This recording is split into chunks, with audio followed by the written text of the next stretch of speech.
Hello, my name is Andy Baines. I'm a driving and riding instructor and coach here at Northamptonshire Police. In this session, we're going to be looking at the system of car control and its application to some of the more common hazards we engage with whilst out riding our bikes. You did hear me correctly, I did say car control. So a bit of history here, because that's how it started, decades ago with the Lord Cottingham, a racing driver. He was appointed by the Met Police Commissioner to train police driver trainers. His instruction applied an ordered process or system that drivers work through in sequence to be in control in any given circumstance. Now, times and technology may have changed over the years, but this process of right place at the right time, travelling at the right speed in the correct gear to clear the hazard hasn't changed and is equally applicable to riding motorcycles. You may recognise this process from the book Roadcraft, or as IPSGA. We could say that the system of motorcycle control is a way of approaching negotiation hazards that is methodical, safe, and leaves nothing to chance. Methodical because we systematically apply and consider the same routine over and over.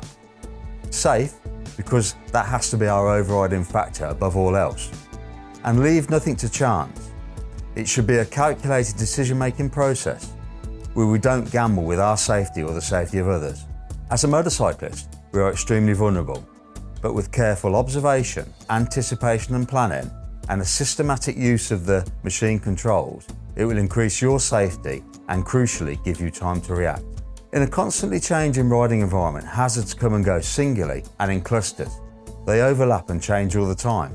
So to begin with, let's define what a hazard is. It's anything which is an actual or potential danger. And it's useful to think in terms of three types of hazard. 1. Physical features, junctions, bends and so on. 2. The position and movement of other road users, cars, cyclists, pedestrians. And 3. The weather conditions, wet, icy road or poor visibility. So now let's break down what the system of motorcycle control, or IPSGA, is. Information. Your ability to process complex information is essential to becoming a better rider. Because of our vulnerability as a motorcyclist, our safety and at times our survival depend on our ability to take, use and give information. This ability runs throughout all phases of the system and is the foundation for all we do. We take most of our information from sight, but of course all our senses play a part. You can smell spilt diesel on the road. You can certainly feel potholes or an uneven road surface. And part of information, the lifesaver, is a final extension of taking information at the last point before you commit yourself to a manoeuvre. We would also use that information to plan how we deal with that hazard.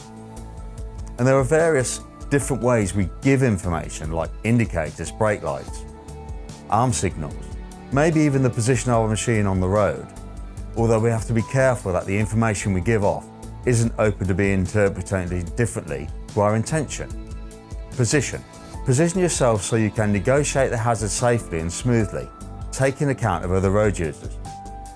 Quite often when I speak with motorcyclists about position, they jump straight to the positioning to get a view. Positioning starts with safety first, followed by stability, before you start to consider position for best view. Speed.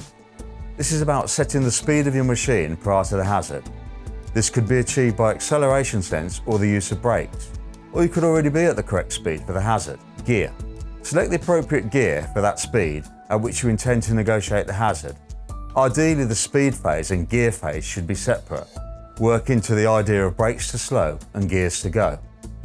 This is a bit different on a motorbike gearbox to a car, as you have to select through intermediate gears. You could use a block change method by selecting the gears one after the other, or you can engage each appropriate gear as the speed is lost. Ideally at the latter stage of braking, we want to avoid using the gears as brakes, as this could have a dramatic effect on our tyre grip. Acceleration. We apply the correct degree of throttle to negotiate and leave the hazard safely.